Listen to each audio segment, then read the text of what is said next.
Welcome to Stuff You Should Know, a production of iHeartRadio.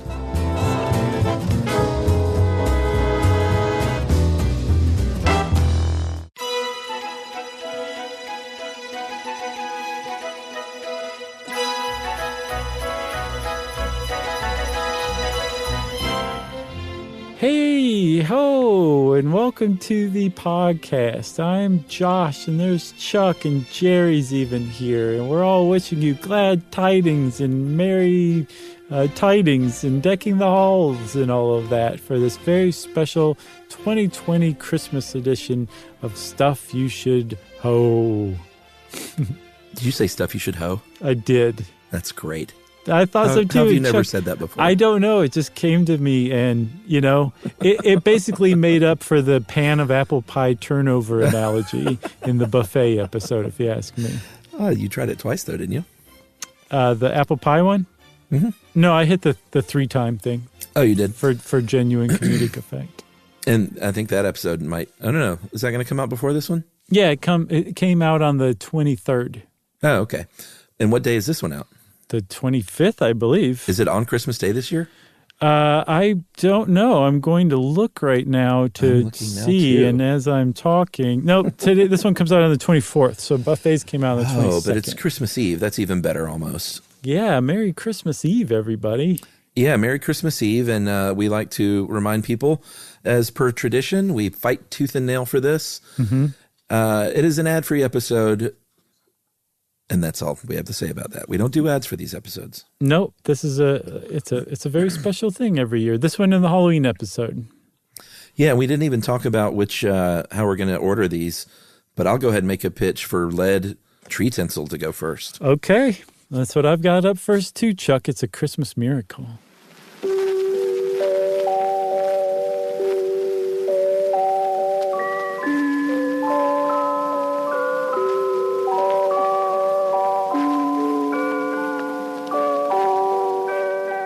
So, tinsel, I think we've talked about in another episode before, Chuck, where that came from. I believe it was in one of the really early Christmas episodes, but we can give a little background here in that I think starting around the 16th century or the 17th century, the very wealthy aristocrats started putting actual like gold and silver strands, or like more commonly, I think these kind of like twisted, almost candy cane looking hooks made of gold and silver. They would put it all over their tree, hang this stuff. And they called it tinsel, which is from the Old French for estincelle or sparkle. And that's kind of where tinsel came from. But you have to be fairly wealthy to put strands of pure gold and silver on your Christmas tree. Sure. That kind of is how it goes. Yeah, I'm surprised that's a French word. It sounds very German. Tinsel. Yeah, tinsel does, but estincelle. Well, that sounds very French. You're right. It does. It's almost like the Esprit brand of clothing, but just it takes a real sharp turn after that first ES syllable. So, yeah, the rich people were doing this on the tree. They kind of kept it to themselves. And then the industrial age rolls around, and all of a sudden we had less expensive varieties of this kind of thing, which meant aluminum, copper, great for both, and lead, not great. Well, the aluminum wasn't so great either. They would make an aluminum paper tinsel with acetate, and that stuff would go up faster than a matchbook on like a dead tree. And, this is a time when everybody was smoking everywhere all the time. So the aluminum one was particularly bad. And the copper I saw is still around, Chuck. They make garlands of copper tinsel, but it's not for decorations. It's for you to walk through to discharge static. Like if you're going into, say, like a computer clean room or something like that. They make copper tinsel now, but that didn't really catch on either. So they settled finally, like you said, on lead. And, that's kind of problematic because lead is poisonous, as we talked about in our Why is Lead So Poisonous episode. Did we do that? Yeah, don't you remember in Mother Jones, Kevin Drum made the case that the end of leaded gas actually was responsible for the decline in violent crime over the years. We did an episode on that. It was a good one. That was a long time ago. Yeah.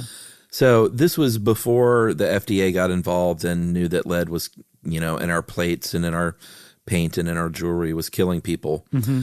And there was a German company called Staniol Fabrik Epstein. Very nice. And they had an imperial patent on lead tinsel in 1904.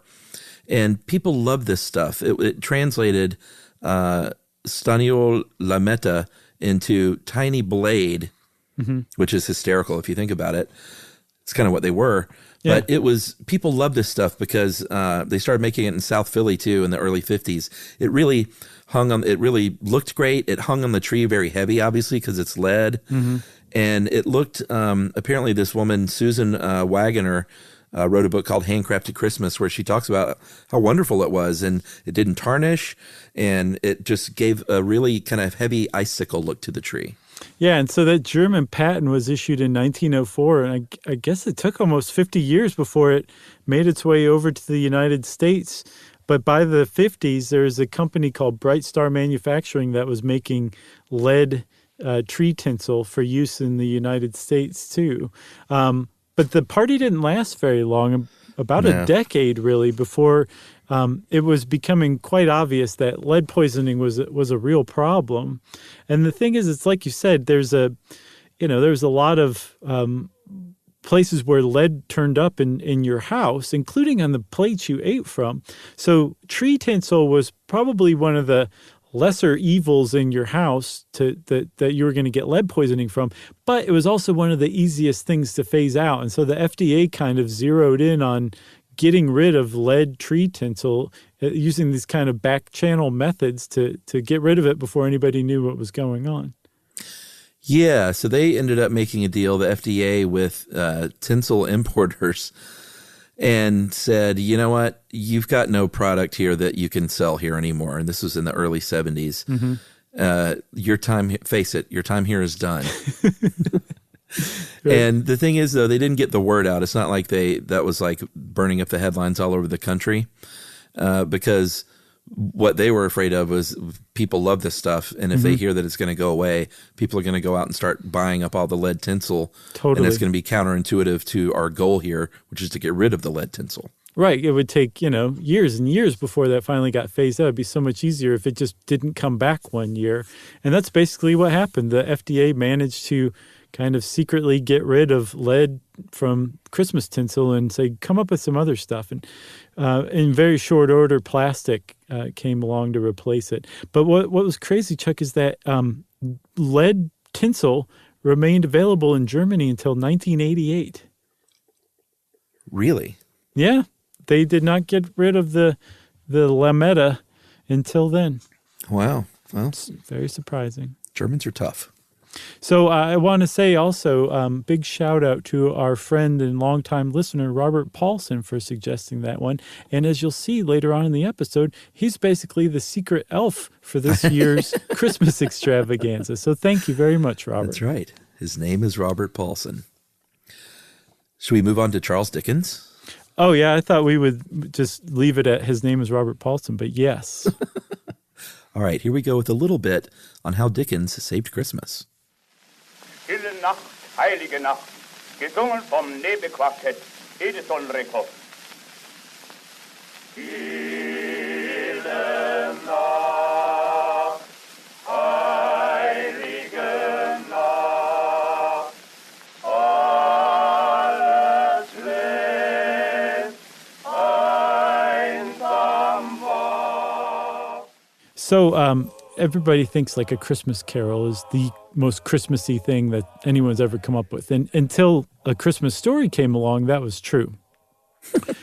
And A Christmas Carol is kind of responsible for a a lot of the traditions that we think of as Christmassy these days, it basically came from the end of Dickens' pen. Things like this idea of having your family around you and being charitable and spreading goodwill and peace and all of that stuff. Like all of that kind of came from this Christmas Carol. And in fact, even wishing people Merry Christmas was a Dickens invention too.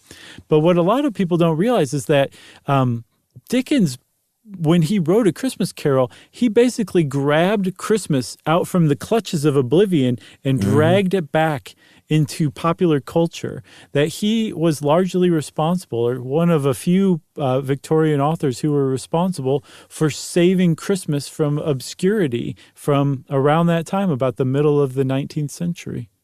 It is hard to believe, but that is true, that in 1863, Christmas was dying, in no small part at the hands of a man named Oliver Cromwell. Boo. Boo.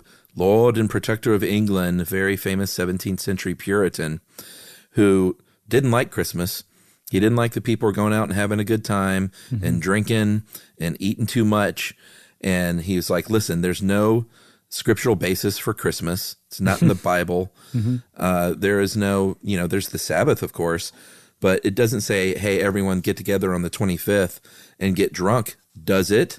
Right. And I mean, that's definitely what they were doing. In fact, like since the medieval era in Britain and other parts of Europe, especially like Celtic centric, but pagan basically parts of Europe, they would get together and kick off, I guess, the whole thing on Christmas, kind of like Fat Tuesday ends Mardi Gras. It's like in reverse. Christmas kicked off 12 days of festivals and celebrating, of gathering at the tavern, of having friends and family over for a big feast. And all of it can be traced back to these pagan winter solstices. But then when Christianity came along, they said, oh, we'll just say it's the birth of Jesus kicking all of this stuff off. But it was a big, long 12-day winter festival of revelry.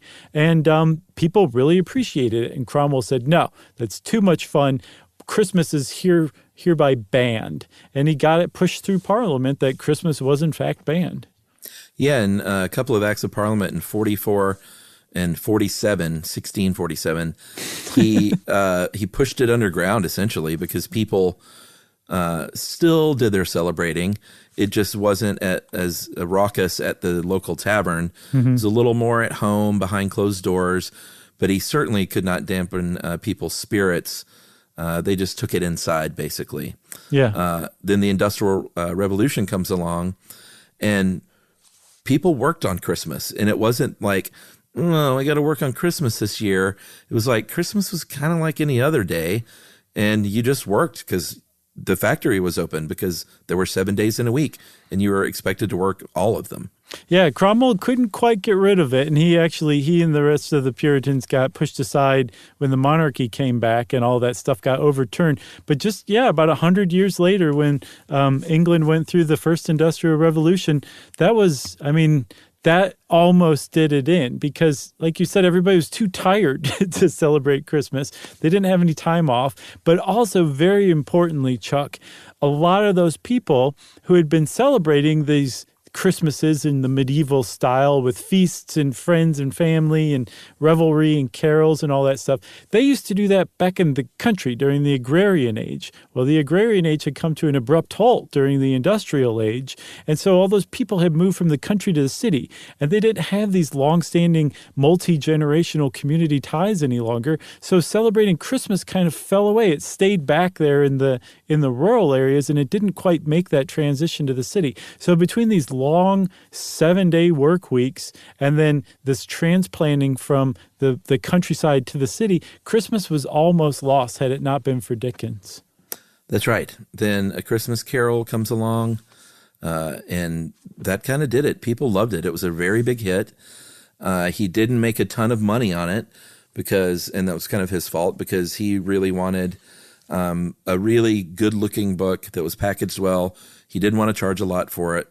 And like you said at the beginning, a lot of the things that we think of at Christmas, like saying Merry Christmas, wishing for a white Christmas, this all comes from Dickens' version of A Christmas Carol. And it was a big hit. And he worked in stuff like ghost stories, which in the medieval times they told Christmas ghost stories. So people think that's kind of where he got the ghostly visitors from. Yeah, I think we talked tradition. about that a couple of, I think the live Christmas show, we talked about that, didn't we? I think so. Yeah. But yeah, thanks to Dickens, Christmas was a big hit again and has not been threatened since, except for, people trying to kill Christmas now. I guess. It's rampant, isn't it? The new Cromwells, right? That's right. Well, now you can say Merry Christmas to everybody, and you can know you're giving a hat tip to good old Charles Dickens.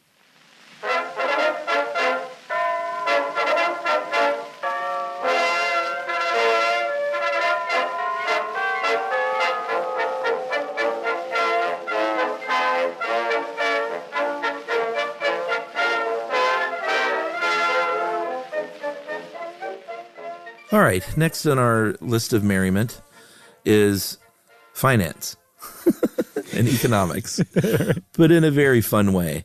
I think I gotta feel like we've talked about this before because it seems so familiar, but the PNC Christmas Price Index, since 1984, the PNC Bank has been doing this where they calculate the current annual cost or the cost of that year for the items on the song, from the song The 12 Days of Christmas. Obviously, we're talking about French hens and leaping lords and 5 golden rings and all of that livestock and jewelry and entertainment. They have in a very fun way since the mid-'80s have been calculating, hey, what would that cost this year? Yeah. And in fact, there's one particular economist at the bank, Rebecca McCann, What a fun job. Kind of oversees this whole thing. Well, she's like, yeah, it's super fun. I don't get to stop doing any of my regular work. They make me do this on top of everything. Yeah, probably. And they don't even give me a bonus anymore. They did away with bonuses in the merger of 1995. So it's funny when you think about this, a lot of these are pretty easy to get, like turtle doves and partridges. You could call bird suppliers or hatcheries for hens and swans. Or a nursery for pear trees and stuff like that, or obviously jewelry chains for gold rings. But it gets a little trickier when it comes to ladies dancing and lords a-leaping. Like, what do you pay for that? Well, she calculated the cost by getting in touch with things like dance companies. The Philadelphia Ballet, I think, was one of them, so or the funny. Pennsylvania Ballet. The other one, she got in touch with Philadanco, which is a dance company in Philadelphia, believe it or not, and said basically, how much would it cost to put on a show or to rent, I guess, 11 Lords of Leaping, And I'm sure they hung up a couple of times on her before she finally convinced them to give her a straight answer. But yeah, she really she goes through and figures out the price of each of these things. But then she's also, being an economist, says, well, it's more than just that. You also have to pay for things like gas for shipping. The cost of services has gone up recently, but the cost of goods has gone down by comparison. She takes all these different prices together, adds them up, and that is the Consumer Price Index every year. That's right. The Christmas Price Index. That's right. I'm sorry. So it actually it reflects the Consumer Price Index, which is a legit thing that's used as a metric to track the economy of the United States. This is a slightly more tongue-in-cheek, although as we're going to see, it actually does have some real-world reflections to it. And it is, that if you went through and hired 11 Lords of Leaping, this is probably roughly what you would pay for it, Yeah, I think the saddest one for me would be Maids of Milking. And it's also the easiest one to figure out because all she has to do is plug in minimum wage. Because that's what a milking maid would probably get paid. But that one hasn't changed, obviously, since 2009, as horrifically the federal minimum wage has been locked in place for 11 years at $7.25 an hour. Yeah. So that one's a bit of a bummer. And then the big surprising thing for me, definitely, was that there were a number of things that you couldn't get this year, McCann found out, and that this year's total Christmas price index was about 60% less than last year's, the cost of it. In 2019, it was $38,993.59. Wow. In 2020, it cost you just $16,168.14. And you say like, oh, okay, well, that's great. Prices are going down. Well, no, the like I said, the reason why the cost had gone down is because you couldn't get things like lords a-leaping or drummers drumming or pipers piping or ladies dancing because of COVID-19. Yeah, that kind of surprised me, and it's not very fun. No, it's not. You could get a drum line outdoors, space them out, and pay them money. I guess so. Maybe McCann wanted to point out that there's a coronavirus pandemic going on right now.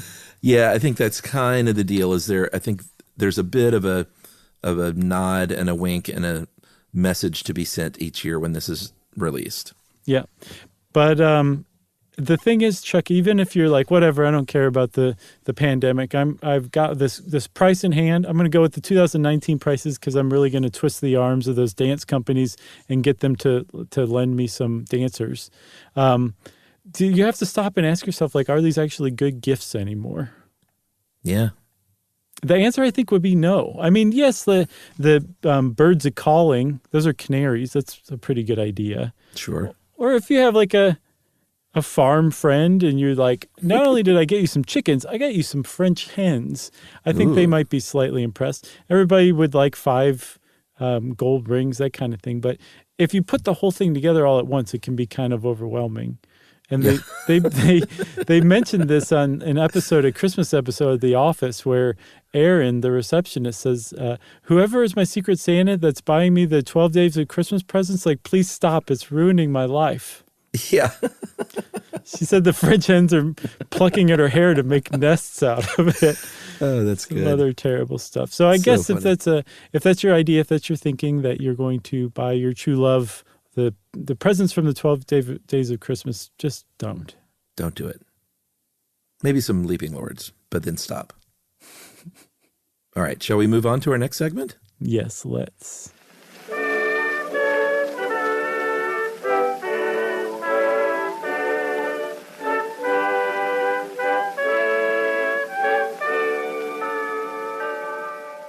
We need to thank Robert Paulson for this one too, right? The little elf from Los Angeles came to visit us yet again. Yeah, the little elf who could.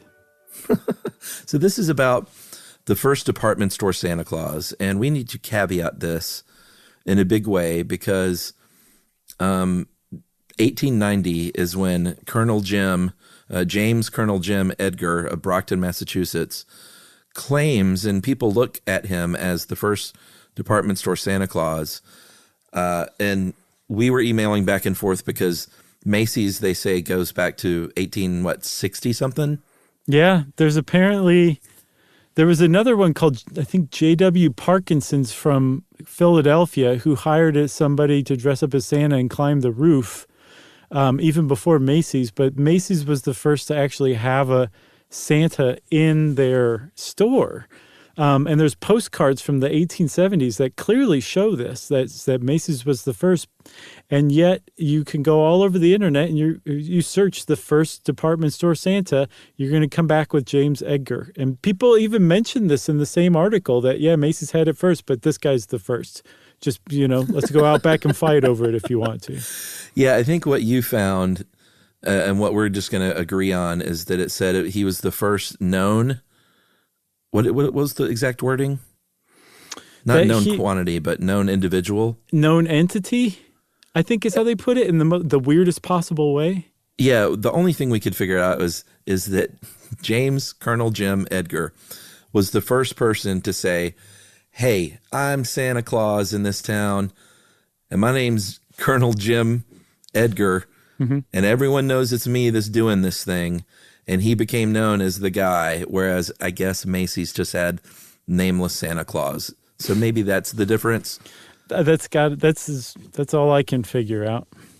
But let's put all that nitpicky stuff aside. Okay, but I think it's important that we said it, and I'm glad you did, man. I'm glad you brought it up. But the thing is I think a lot of the reason why people are really willing to go out back and fight you over Jim Edgar being the the first Santa Claus, is because this guy's character was as close to Santa's probably ever any Santa's helper who ever put on the suit and worked at a department store over the holiday season ever has. Yeah, he seemed like a really good guy, and there are stories that abound about the good things that have happened with Colonel Jim and in his wake. And one that happened in his wake was about 30 years after he started doing Santa. I guess he was gone at this point. But Brockton, Mass. was a shoemaking town. It was very famous for making shoes. But by the 1920s and 30s, it had fallen upon hard times. And there was a truant officer that found out that hundreds of kids were not even going to school because they didn't have new shoes or a means to repair their shoes. And so that truant officer, his name was Charles Brooks, explained this to William Wright, the president of Edgar's department store. And he said, "What should I do? What should I do?" And he said, "You know what you do? You do what James Edgar would have done." And the guy says, "What?" And the other guy goes, "God, do I have to spell everything out for you? Every Tuesday I have to explain everything I say." And the other guy, the truant officer, said, "Please, just one more time. I have to know. What would James Edgar do?" And he said, "Well, here." He'd rip off Macy's. And yeah. So what he said was that James Edgar would fix these shoes and that he would use his company to do that. And so that's exactly what the president of James Edgar's department store did. They removed the third floor of the department store from use, bought, I think, a $3,000 shoe repairing machine, hired 6 cobblers in the town, and started repairing children's shoes for free. Amazing. You found another little piece about James Edgar and what kind of guy he was too, right? Mm-hmm. Do you want me to talk about it? Because I will. That'd be great. So he, this is why I said he had the character of Santa. Like, he would dress up as a clown or that kind of stuff, like, and wander around. And finally, one day he decided to dress up like a Santa. But he loved children. Like, really genuinely loved the kids. And I read, Chuck, that when he died and the local school let out for lunch, all the kids went down to his funeral to pay their respects, like hundreds of children in town. And that was because he did things like he was well known to take care of his staff, his employees. He made them shareholders in the business. He lived on a second-floor walk-up apartment, even though he's a very wealthy man, because he wanted to have more money to share with his employees. So cool. He would close early 4 nights a week so that his employees could go spend more time with their families. And he had a really great quote that I think sums him up pretty well. "I've made a barrel of money, and I have spent it as freely as I have made it. Thousands of it goes back to the people from whom I made it, for I fully believe in that kind of an exchange." And he seems to be the kind of guy who really literally put his money where his mouth is. He would take his money, put it in his mouth, and be like, "Here, take your money." Good one. Thank you. So the whole reason people say Jim Edgar was the first department store Santa is because he did this thing in 1890, and he attracted kids from all over the Northeast, and in very short order, starting the next year, department stores all over the place suddenly had mall Santas or department store Santas, which is so a lot of people point to Jim Edgar's influence as the reason why. I love it. So hats off to you, Colonel Jim. We salute you, sir. Yes. Yes, we do.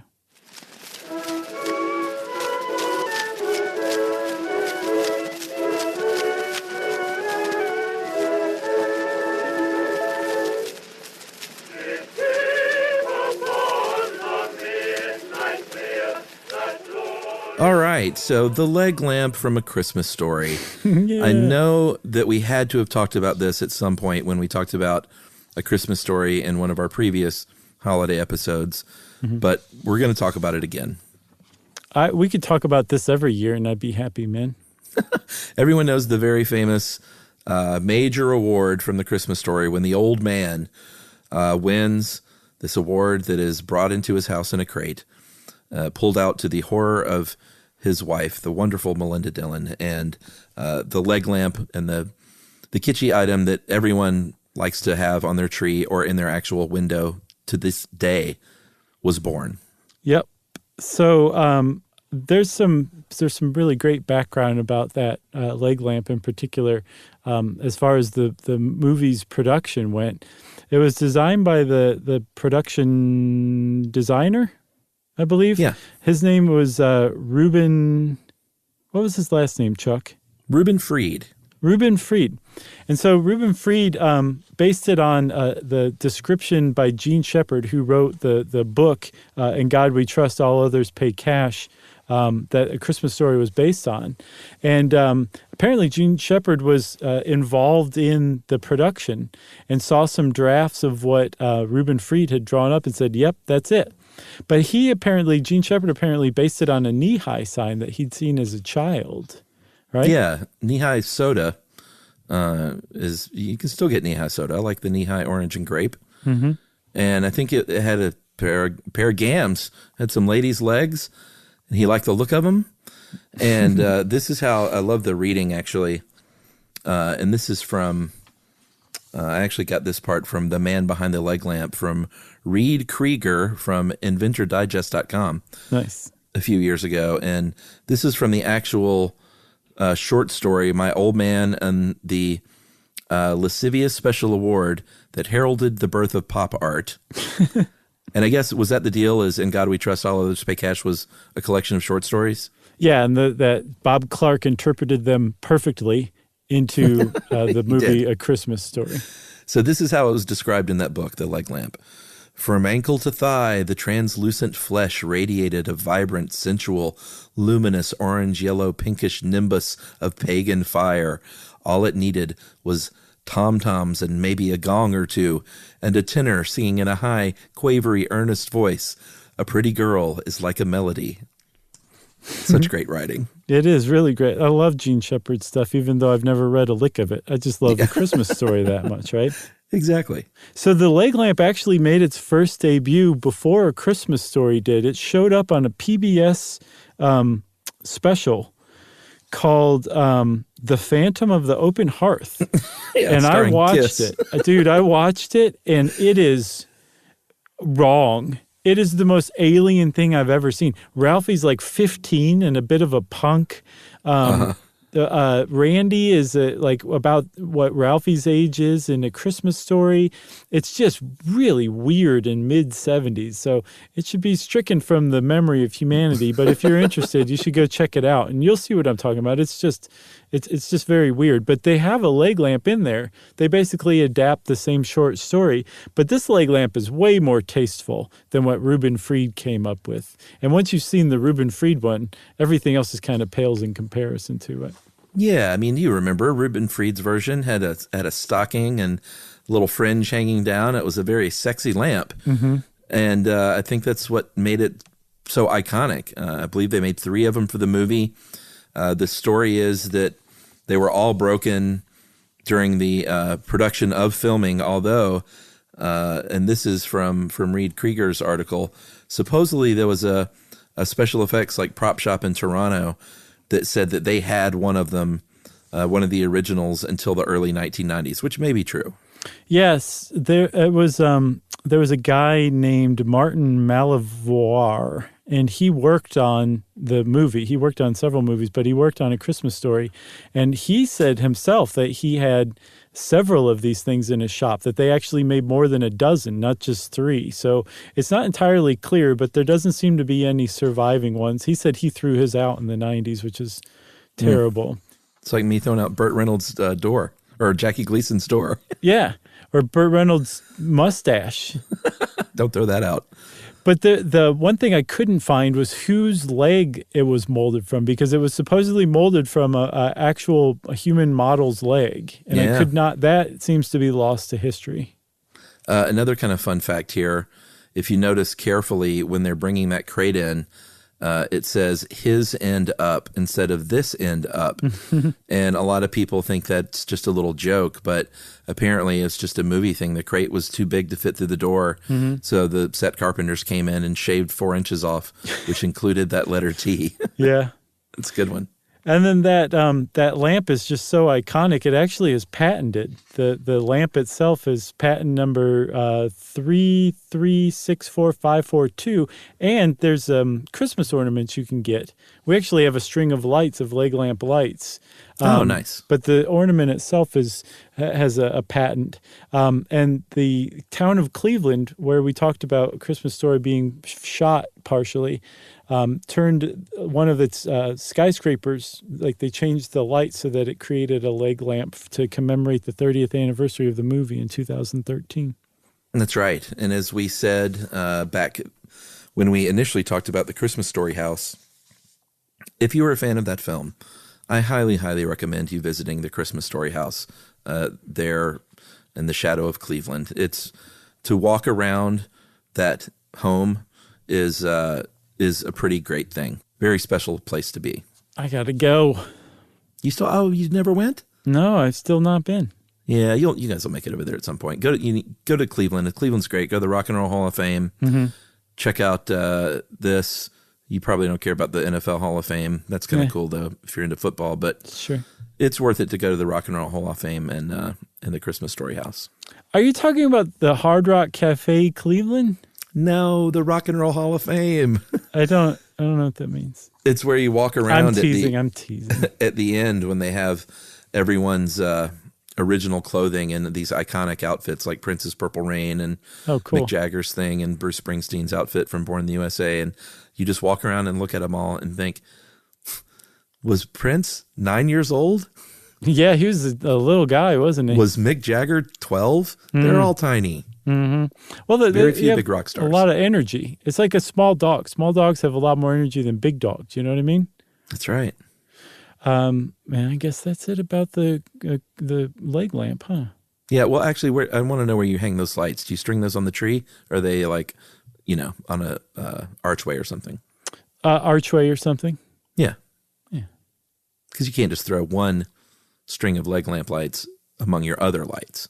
No, and plus, I mean, the tree's already got it going on. Those leg lamp lights, they can really light up a neglected or overlooked area, and that's what they do. They're so the beautiful. sad corner. Yeah, exactly. Awesome. I got to get some of those myself. I'll get you some for Christmas.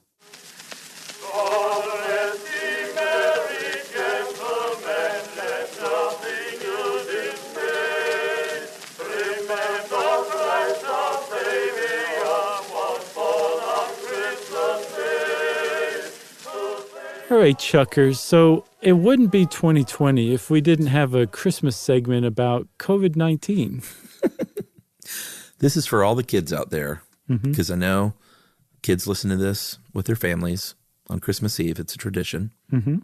Nothing else happens on Christmas Eve in homes across America except people listening to this. That's right. So this is from people.com from Rachel DeSantis. And this is a great article from Dr. Anthony Fauci revealing to all the kids all around the country and all around the world that they don't need to worry about Santa Claus coming in with COVID, because Santa Claus is basically immune to coronavirus because, as Fauci says, quote, of all the good qualities, he has a lot of good innate immunity.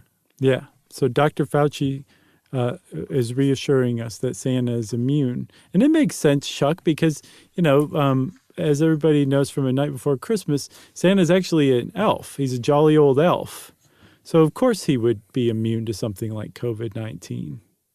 That's right. And that's not to say that Santa's helpers who are in department stores and malls all over the country and all over the world. Yeah, like James Edgar.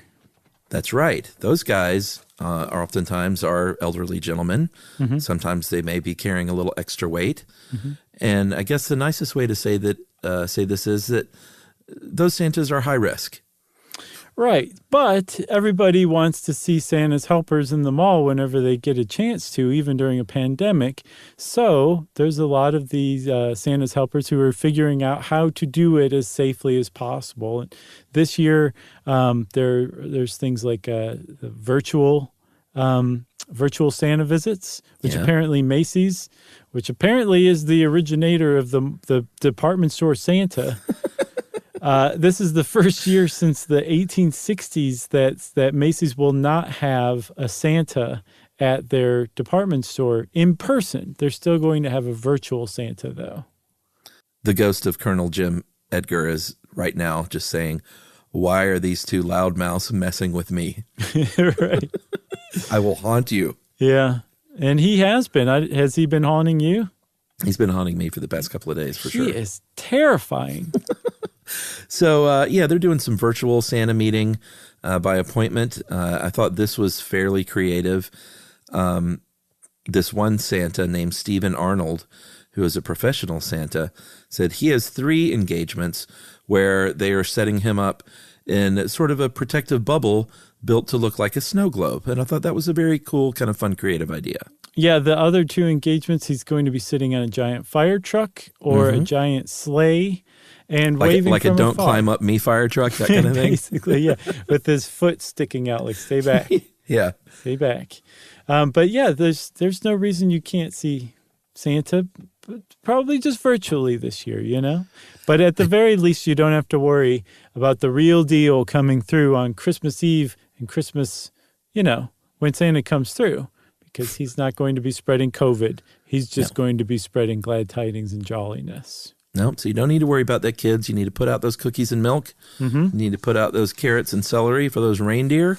Yep. And make sure you're cooperating with your parents, or else you're going to get coal in that stocking. That's right. And it always helps to put out probably triple or quadruple the amount of celery or carrots you think you should, kids. That's right. So is that it? I think so, Chuck. I think it's time we wish Merry Christmas to everybody in the Charles Dickens way. That's right. Put a figurative bow on it. Mm-hmm. And what else? Well, put your finger right here, and I'm going to tie the bow. Okay.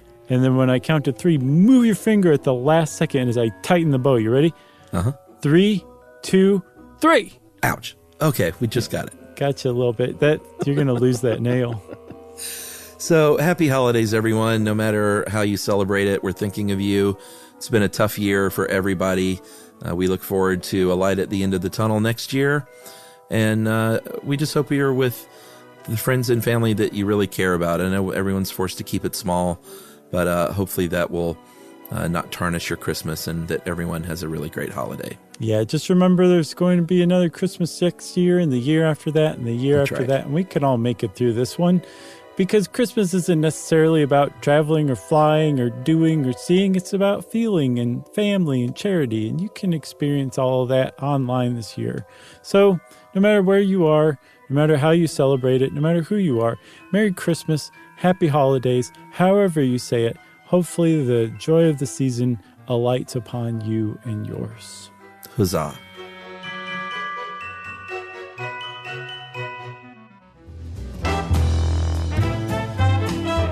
Stuff You Should Know is a production of iHeartRadio.